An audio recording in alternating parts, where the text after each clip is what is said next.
Hey guys, welcome back, or welcome for the first time if you just stumbled in here while trying to fall asleep. Tonight we're traveling back to the 18th century, the age of powdered wigs, shiny buckled shoes, and people who thought bathing once a month was quite hygienic. So go ahead and dim the lights, grab your tea, or whatever your bedtime potion of choice is. Because tonight, we're going to talk about the real story behind the American Revolution.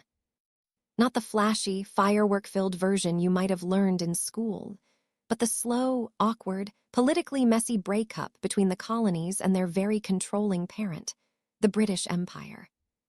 It's the kind of story that's dramatic on paper, but in reality, it was mostly a bunch of well-dressed men writing strongly worded letters and trying not to die of dysentery.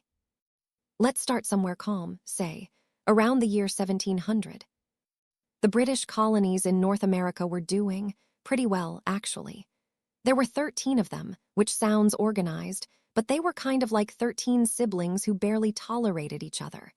Each had its own government, its own economy, and its own ideas about what counted as freedom. Massachusetts was full of Puritans, the kind of people who'd ruin a party just by existing. Virginia had wealthy tobacco planters who spent more time complaining about taxes than actually paying them. And then there was Pennsylvania, where Quakers politely tried to make peace with everyone, including people who really didn't deserve it. The point is, there wasn't really an America yet. Just a collection of British subjects doing British things, like arguing about religion, enslaving people, and sending passive-aggressive letters back to London. Now, across the Atlantic, England was busy being England. The monarchy had recently survived a few rounds of who gets the throne this time, and the government was shifting toward this thing called parliamentary democracy, which mostly meant rich men voting on what other rich men could or couldn't do. The British Empire was expanding, which sounds glamorous, but it really just meant they were busy stealing land, goods, and labor from pretty much everyone they could reach by ship. The colonies were a nice side project, a way to make money, dump excess population, and get cheap resources without having to do any of the actual work. By the early 1700s, the colonies were expected to send raw materials like tobacco, cotton, and timber back to Britain, where actual British factories would turn them into expensive finished goods. Then the colonies could buy them back at triple the price, because empire economics, baby. Things chugged along this way for decades. There were some wars, because of course there were, and Britain was involved in almost all of them. The most important one for our story is the * 7 Years, War *, or as the Americans called it, the French and Indian War. It started in 1756, but honestly, tensions had been bubbling long before that. Basically, Britain and France were fighting for global dominance. Again. They'd been at this on and off for centuries, like two roommates who couldn't agree on whose name was on the Wi-Fi bill. This round of fighting spread everywhere: Europe, India, the Caribbean, and most annoyingly for us, North America. On one side, the British and their colonial militias. On the other, the French, plus a lot of Native American nations who were just trying to survive between two imperial superpowers that wouldn't stop showing up uninvited. Now, Britain technically won that war. But like most victories, it came with a massive hangover, mostly in the form of debt. The war had cost a fortune. So the British government did what governments always do when they've overspent. They looked for someone else to foot the bill. And who better than those prosperous, semi-independent colonies across the ocean? The logic went something like this.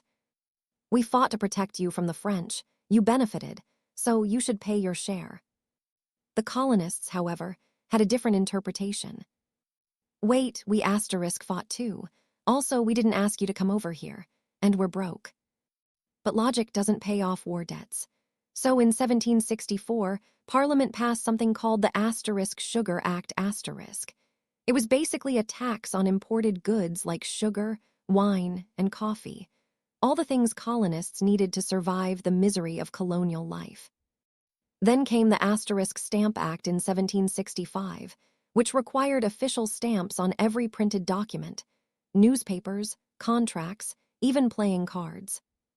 It was the British way of saying, "We're serious, pay up." And that's when the colonies collectively went, "Okay, now you've gone too far." The outrage wasn't just about money. It was about control asterisk. The colonists believed only their own local assemblies had the right to tax them, but Parliament disagreed because they hadn't yet invented the concept of listening to other people's opinions. The slogan, "No taxation without representation," started popping up everywhere, catchy, dramatic, and easy to print on protest signs. It became the colonial equivalent of a Twitter hashtag, repeated endlessly until even the king had to notice. King George III, by the way, was the monarch at this time. He was young, earnest, and famously stubborn. The kind of man who would rather lose a continent than admit he'd made a bad decision. He believed in the divine right of kings, which is basically, "God told me I'm in charge, so deal with it." And Parliament, full of wealthy landowners who also didn't like being questioned, agreed. The American colonists, they were starting to realize that maybe, just maybe, being part of the empire wasn't as glamorous as it sounded. But still, in the 1760s, almost no one actually wanted independence. They wanted fairer treatment, maybe lower taxes, a few apologies, that's it. They still toasted the king at dinner and proudly called themselves Englishmen. Just Englishmen with a growing sense that London didn't care about them unless there was money involved. Then came one of the worst ideas in the history of British bureaucracy, the Townshend Acts of 1767. Named after Charles Townshend, a man so smug that even his friends called him unbearable. He decided to tax more imported goods, glass, paper, paint, tea. You know, all the basic stuff colonists needed to not live in dirt huts. The colonies protested again, boycotting British goods, writing pamphlets, and forming committees to coordinate resistance. And London responded by sending more troops, because nothing says, "We hear you," like the arrival of a few thousand armed redcoats. By 1770, Boston, a city that always seems to be angry about something, became the epicenter of tension. Soldiers patrolled the streets, locals jeered, and then one night in March, things went predictably downhill. A mob gathered, snowballs were thrown. Someone yelled fire. The soldiers panicked and did exactly that, killing 5 colonists. The event became known as the Boston Massacre *, which was a bit of a PR stretch, but hey, good branding wins revolutions. Paul Revere even engraved a dramatic image of the scene, full of innocent colonists and evil British soldiers, and printed it everywhere. It worked. The colonies were furious. Still, both sides tried to calm down. Britain repealed most of the Townshend taxes, except for the one on tea, because apparently the British couldn't survive without making everything about tea. 3 years later, in 1773, they doubled down with the *Tea Act*. It was supposed to help the struggling British East India Company by letting them sell surplus tea directly to the colonies, cheaper than smuggled Dutch tea. But the colonists weren't buying it. Literally, they saw it as a sneaky way to make them accept Parliament's right to tax them. So in December, a group of men in Boston disguised themselves as Mohawk Indians, a disguise so bad it fooled absolutely no one, and boarded British ships to dump 342 chests of tea into the harbor. And that was the Boston Tea Party an act of protest that looked childish to London, but heroic to the colonies. King George was not amused. He decided to punish Boston by closing the harbor and dissolving the local government. These became known as the Coercive Acts, or, as the colonists called them, the Intolerable Acts. Because yes, it was intolerable to lose your economy and your right to vote at the same time. This was the breaking point. In 1774, the colonies formed the First Continental Congress *. 56 delegates met in Philadelphia, a city famous for its heat, humidity, and awkward political compromises. They weren't declaring independence yet. They just wanted to coordinate resistance and petition the king one last time. Basically, "Hey George, could you stop being so, you?" The king ignored them. Then came 1775. British troops marched to seize colonial weapons in Concord, Massachusetts. Local militias, the so-called * Minutemen, met them along the road. Someone fired a shot. No one knows who, but that one bullet, that one panicked trigger pull, started the American Revolution. Let's float gently into that part of the story next. The messy, hesitant, and often chaotic years when the colonies tried to become something new. Not yet a country, not yet united. Just a group of idealists, farmers, and businessmen trying to figure out if freedom was worth bankruptcy. Hey again. If you're still awake, congratulations. You've survived taxation, tea, and several acts of British stubbornness. Now, let's float softly into the next part of this little colonial disaster, the war itself. Or, as it should probably be called, the war nobody really wanted to fight. Because, honestly, in 1775, no one on either side was fully committed to the idea of all-out war. The British thought a few displays of force would scare the colonies into obedience. The colonists thought maybe a few defensive skirmishes would make London come to its senses. Spoiler, both were wrong. It all began, properly, that is, at Lexington and Concord. British troops, sent to confiscate colonial weapons, found themselves met by a bunch of farmers and shopkeepers who were very done being told what to do. Someone fired that shot heard round the world. No one knows who, though historians have spent centuries pretending they do. In any case, a few men died, both sides retreated, and suddenly there was blood on the record. Britain's government thought, well, this got messy fast. And the colonies thought, oh no, now we actually have to fight * these people. It's hard to overstate just how unprepared everyone was. The colonies had no formal army, no navy, barely any money, and leadership that mostly consisted of men who'd never commanded anything larger than a farm. And yet, when the Second Continental Congress met that May, they decided, in what must have been a very sleep-deprived haze, to create a continental army. They appointed George Washington as commander-in-chief, which was both a bold and deeply inconvenient choice. Washington, at the time, was known mostly for being tall, wealthy, and excessively concerned with his reputation. He fought in the French and Indian War where his performance was fine.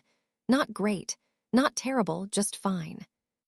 But he looked good in uniform, and that apparently counted for a lot. He accepted the position with his usual brand of modest arrogance, the kind where someone says, "I am truly unworthy of this honor," while secretly picturing themselves riding a white horse through history. The early months of the war were basically chaos. Colonial militias surrounded Boston, trapping the British Army inside. But no one had any real strategy. Supplies were short, ammunition was scarcer. Some soldiers showed up with farming tools instead of muskets. Others brought their own alcohol, because of course they did. Meanwhile, back in London, Parliament was confident the rebellion would be over by Christmas. After all, they were the most powerful empire in the world. The idea that a bunch of poorly trained colonials could resist them was laughable. But the thing about arrogance is, it makes you lazy. Britain underestimated just how stubborn the colonists could be, and how far they were willing to go once cornered. When the fighting began, most Americans didn't even think of themselves as revolutionaries. They still toasted King George at dinner, though the toasts were starting to sound a little sarcastic. They wanted reconciliation. But once blood was spilled, and once London ignored every petition and plea, something in the colonial psyche began to shift. Then came the Battle of Bunker Hill in June 1775. Technically, it took place on Breed's Hill, but geography wasn't anyone's strong suit that day. The British charged uphill 3 times against entrenched colonial forces. The colonists, vastly outnumbered, waited until the redcoats were close enough to see the whites of their eyes before firing. It was brutal, confusing, and for the Americans, ultimately a loss. They ran out of ammunition and retreated. But symbolically, it was a win. They stood up to the British Army and nearly won with a fraction of the resources. Britain, for its part, was furious. They'd expected obedience. Instead, they got defiance wrapped in amateur marksmanship. Washington officially took command soon after. He found the army in shambles. No uniforms, no discipline, and morale somewhere between mildly hopeful and please send food. He imposed strict order, banned drunkenness, a decision that made him wildly unpopular, and spent most of his time begging Congress for supplies that never arrived. In short, he was trying to build an army out of chaos. And somehow, it slowly started to work. But even as the soldiers drilled and fought small skirmishes, a bigger question lingered. What were they fighting asterisk for? Was this still about taxes, or was it now about independence? The answer arrived in early 1776, wrapped in cheap paper and bold words. A pamphlet titled Common Sense Asterisk, written by Thomas Paine. An Englishman, ironically, began circulating through the colonies. It argued, in simple, fiery language, that monarchy was an outdated joke, and that America had a moral duty to break away completely. He didn't mince words. Kings were nothing better than the principal ruffian of some restless gang. It was the 18th century equivalent of a viral tweet, and it hit hard. Within months, public opinion shifted dramatically. Suddenly, independence wasn't a fringe idea. It was a conversation people were actually having over breakfast. So, in July 1776, the Continental Congress took the plunge. They signed the Asterisk Declaration of Independence Asterisk, mostly written by Thomas Jefferson, a man who could eloquently write about all men being created equal while owning over 600 human beings. Hypocrisy aside, it was a masterpiece of rhetoric, calm, firm, and scathingly polite in that colonial way that basically said, "We're breaking up, but it's definitely your fault." They sent copies across the colonies, where it was read aloud to cheering crowds. People rang bells, lit bonfires, and for the first time toasted not the king but themselves. And then, almost immediately, they realized what they'd done. They had just declared war on the largest military power in the world. No take-backsies. Britain, naturally, didn't take it well. King George III considered the signers traitors, and in fairness, they were. He sent a massive force of troops and mercenaries to crush the rebellion once and for all. By late summer, British ships filled New York Harbor, an intimidating sight for an army that still couldn't guarantee its men's shoes. Washington tried to defend New York City. It went about as well as you'd expect. The British outflanked him easily, forcing the Americans to retreat across New Jersey in a miserable, demoralizing slog. The army nearly collapsed. Men deserted. Supplies ran out. The dream of independence began to look like just that, a dream. But Washington, ever the image-conscious optimist, refused to let it die. He staged a daring counterattack on Christmas night, 1776, crossing the icy Delaware River to surprise a group of Hessian mercenaries in Trenton. The element of surprise worked beautifully. The Americans won, took prisoners, and for the first time proved they could actually pull off a victory. It didn't change the war immediately, but it changed morale. For a country that had been surviving on hope and pamphlets, a real win was something to cling to. Meanwhile, in Britain, opinions about the war were complicated. Many politicians thought it was a colossal waste of time and money. The empire was stretched thin already, India, the Caribbean, Africa, and here they were, spending fortunes chasing farmers through forests. Others believed giving in would set a bad precedent. After all, if you let one colony leave, what's next? Canada? The Caribbean? Spoiler, eventually, yes. Across the Atlantic, the Americans kept fighting, barely holding things together. Supplies were perpetually short, winter was brutal, and Congress couldn't even afford to pay the soldiers. Some mutinied, others starved. But Washington stayed calm, stoic, and quietly miserable. He wasn't a genius general, but he was steady. And in a time when everything else was collapsing, steadiness was almost enough. Let's drift gently now toward the midpoint of this long, exhausting war, when the dream of independence looked like it might actually survive. But not because of luck, or even Washington's grit. Mostly because a few European powers looked at Britain and thought, maybe we can make this worse for them. Hey there, still awake. Impressive. Most people don't make it this far into a colonial war before drifting off. But if you are still with me, welcome to part 3. The part where the American Revolution stops being a local family argument and turns into a full-blown international spectacle. Tonight, we'll drift gently into the years when France, yes, France, looked at the struggling American rebels and thought, you know what? This could be fun. Because nothing spices up a war quite like dragging in another superpower with a grudge. By 1777, the American war effort was not great. Sure, Washington's army had survived the early disasters, but barely. Supplies were still short, soldiers were deserting.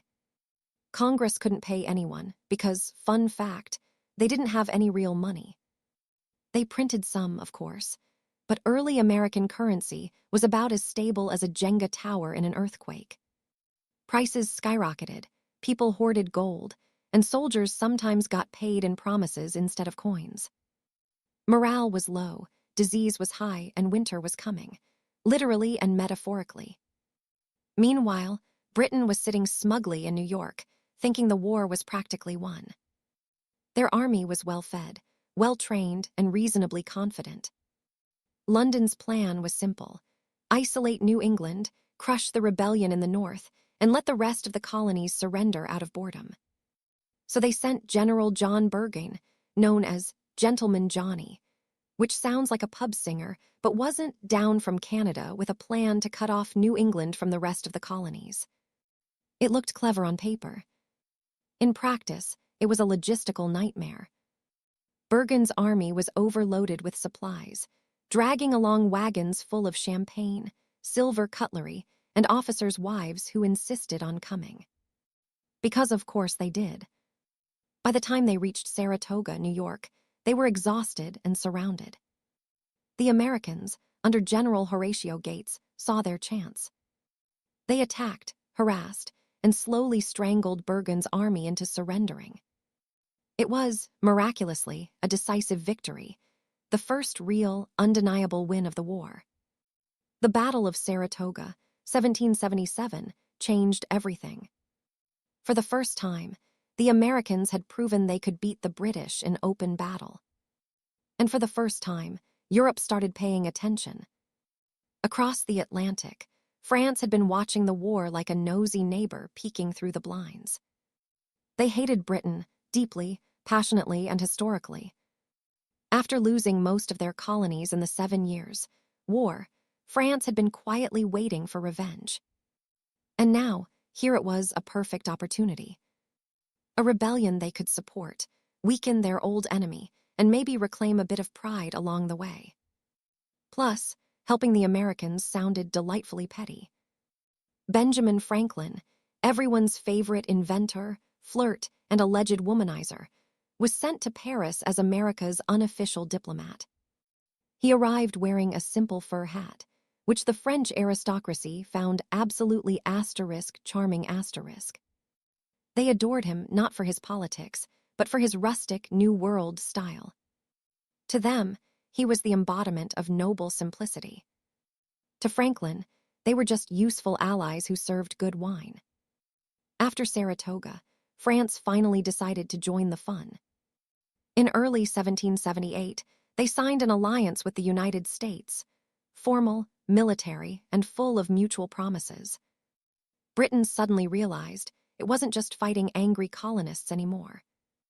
It was about to face the full might of France, and eventually, Spain and the Dutch too. The war had gone global. British forces were stretched thin from the Caribbean to India. Everywhere, France and Spain poked and prodded the empire, gleefully adding chaos to its already long to-do list. The colonies, for once, were not the weakest link. Back in America, Washington's army spent that winter at Valley Forge. The name alone sounds cozy, like a cabin in a snow globe, but in reality, it was misery incarnate. Freezing temperatures, no food, no shoes. Men wrapped rags around their feet and ate boiled leather when rations ran out. It was less glorious revolution and more collective frostbite. But amidst the suffering came a strange sense of unity. Washington, to his credit, stayed with his men, refusing comfort, sharing their hardships, and occasionally cursing Congress under his breath. It was also the winter when a Prussian officer named Baron von Steuben arrived, a man with a talent for swearing, drilling, and pretending to speak more English than he actually did.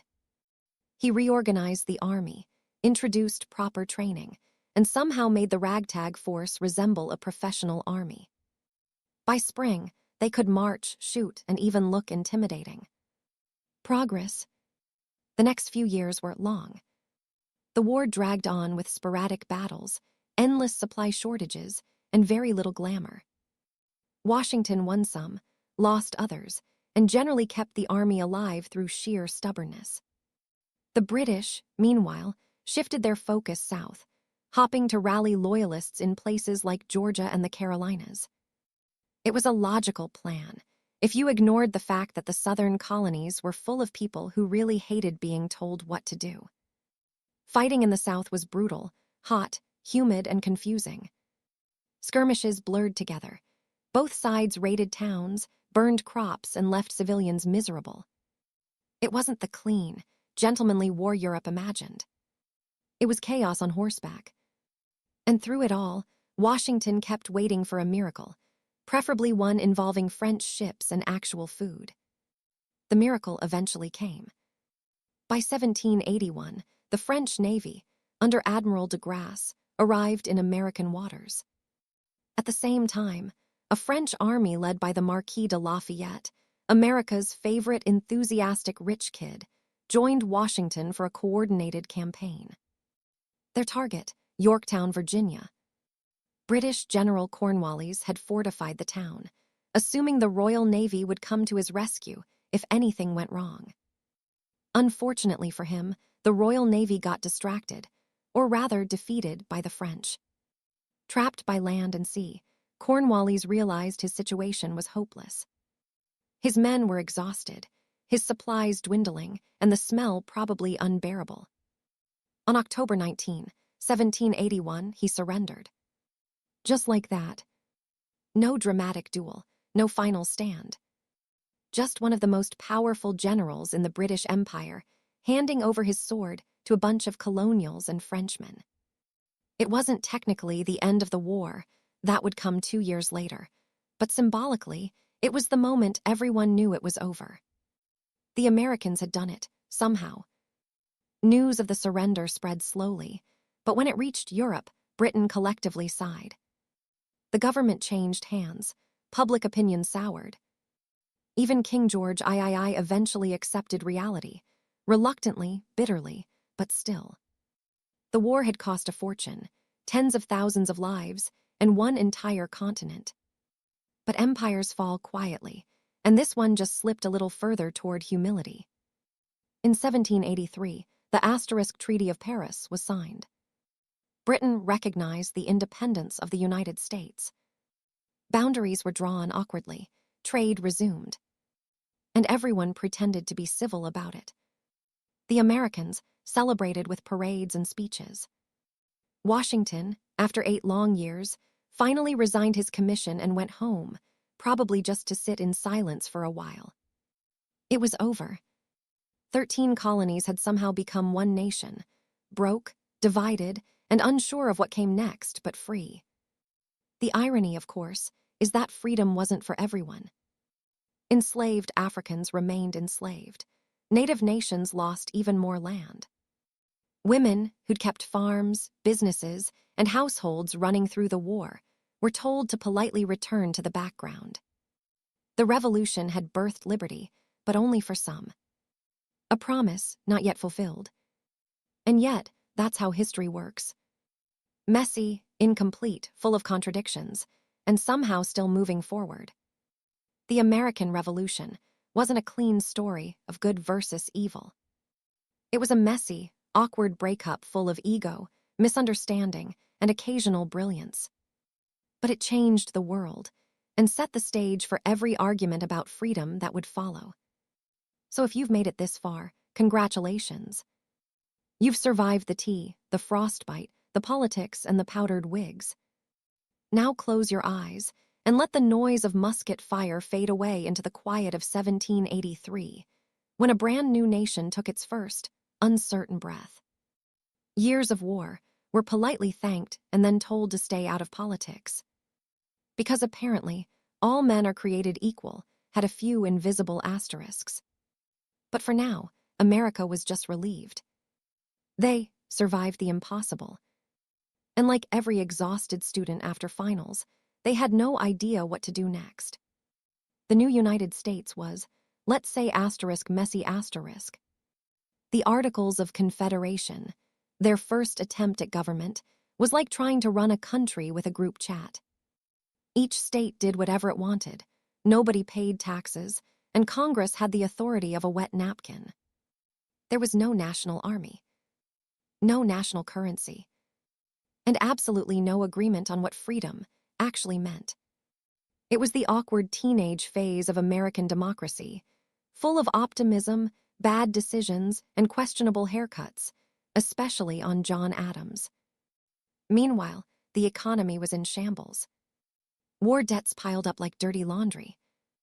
British trade had collapsed, and France, their shiny new best friend, was also broke, because helping the revolution had cost them a fortune. Farmers couldn't pay their debts. Merchants complained about worthless paper money. And in Massachusetts, a veteran named Daniel Shays decided to start a small, polite rebellion over taxes. It wasn't polite for long.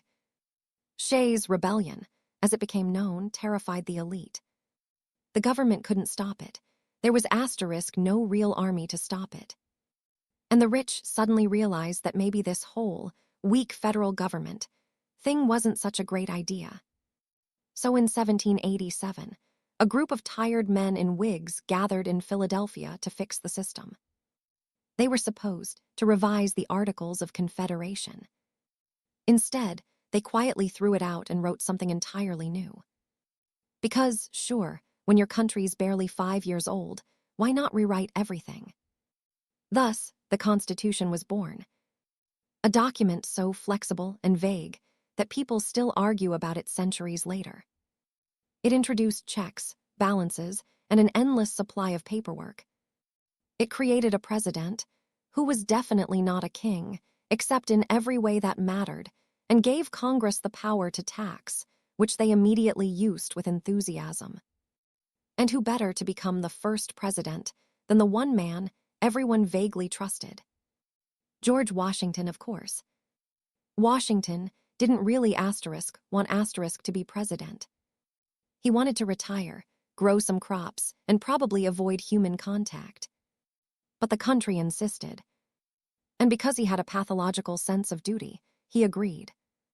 He took office in 1789, setting precedents like it was his full-time job.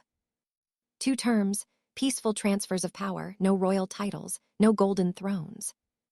Just a man, a constitution, and a wig. His presidency was calm, or at least, as calm as a brand new government run by competing egos could be. He avoided wars, tried to keep the peace, and spent most of his time wishing people would stop forming political parties. They didn't, of course. Within a few years, America split into Federalists and Democratic Republicans, because even a newborn nation couldn't resist a good argument. Across the Atlantic, France was now having its own meltdown.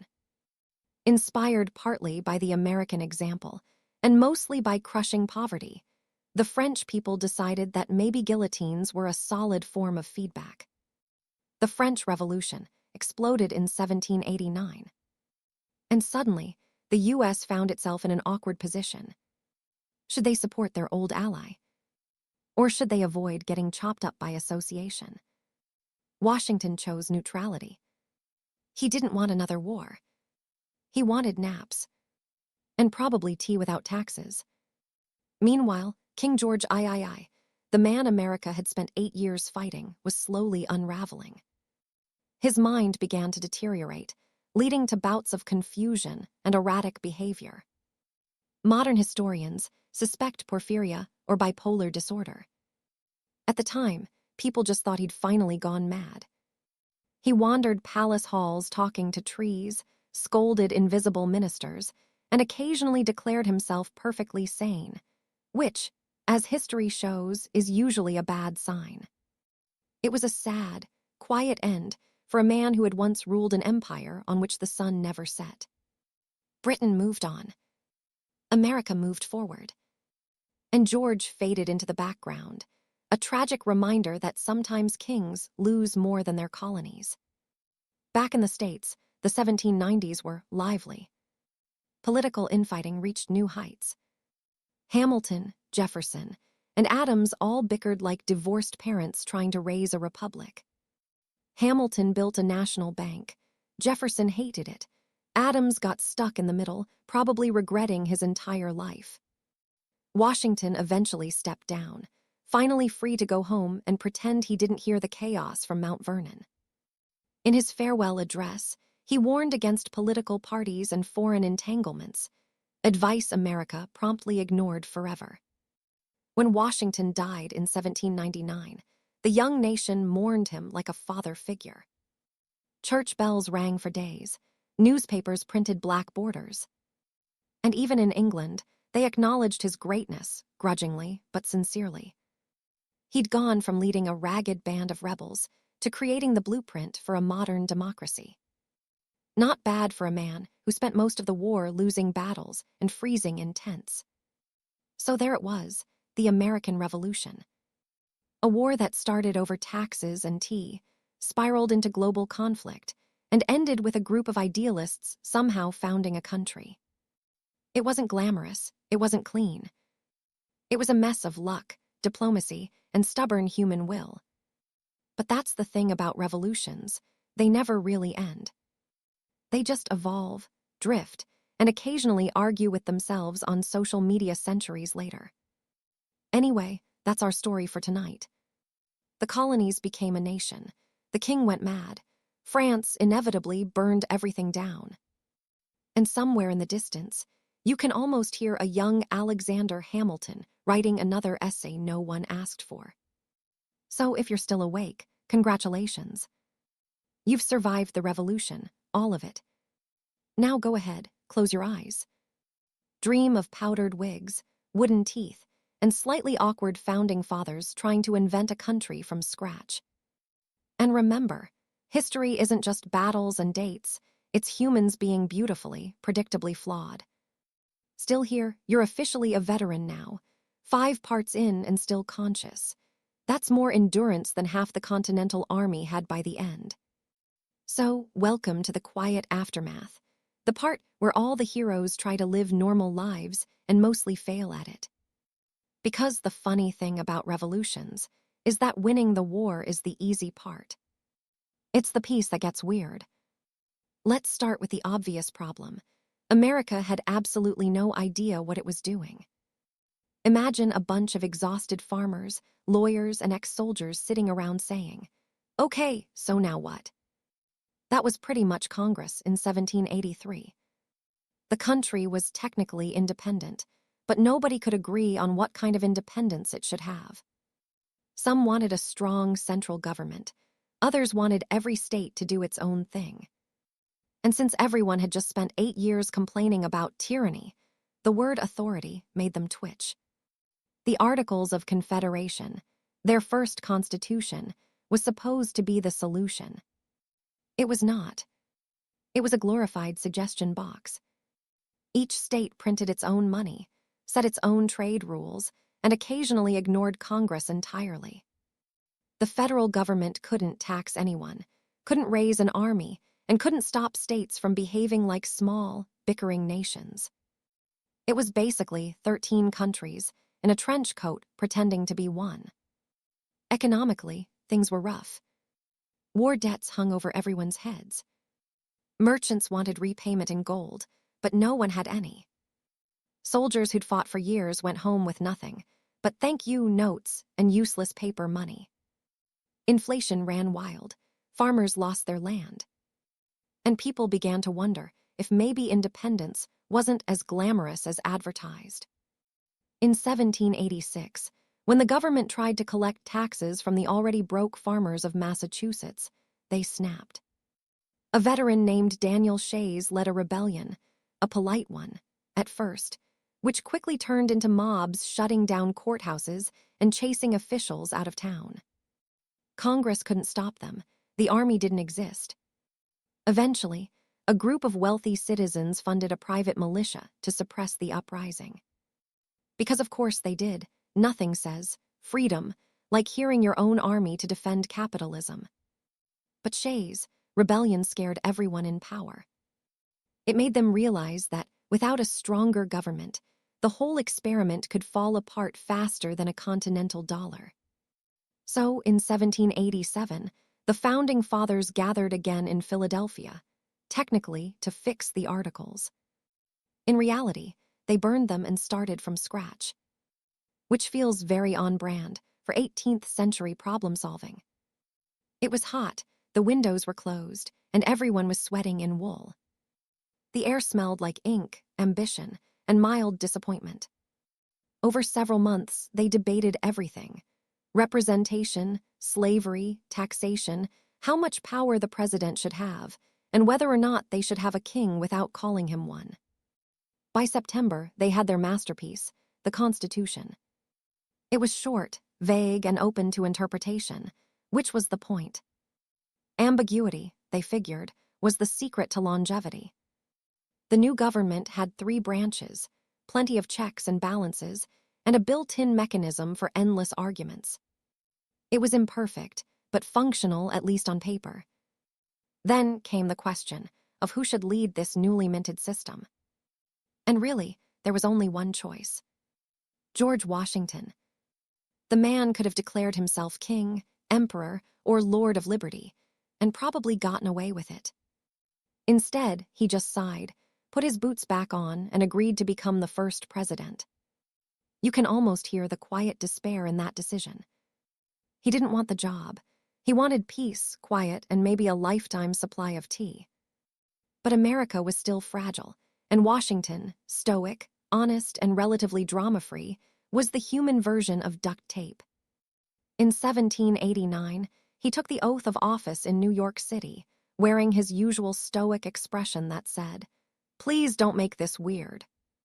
Everyone cheered, bells rang, and the Republic officially began. Washington's presidency was surprisingly calm. He set the tone for how presidents should behave: neutral, reserved, and allergic to scandal. He appointed a cabinet full of overachievers: Hamilton, Jefferson, Knox, and then spent the next 8 years listening to them argue. Hamilton wanted a national bank and a strong central government. Jefferson wanted states, rights, and as little government as possible. Adams mostly wanted them both to stop talking. Meanwhile, ordinary Americans were trying to figure out what freedom actually meant. To some, it meant opportunity. To others, it meant taxes again and disappointment. And over in England, King George III was watching all of this with a mix of bitterness and confusion. His empire had survived, but he hadn't really recovered. His mental health was deteriorating. He talked to trees, shouted at servants, and occasionally insisted he was fine, which, as we all know, is the universal sign that someone is not fine. He'd lost the colonies, but Britain eventually adapted.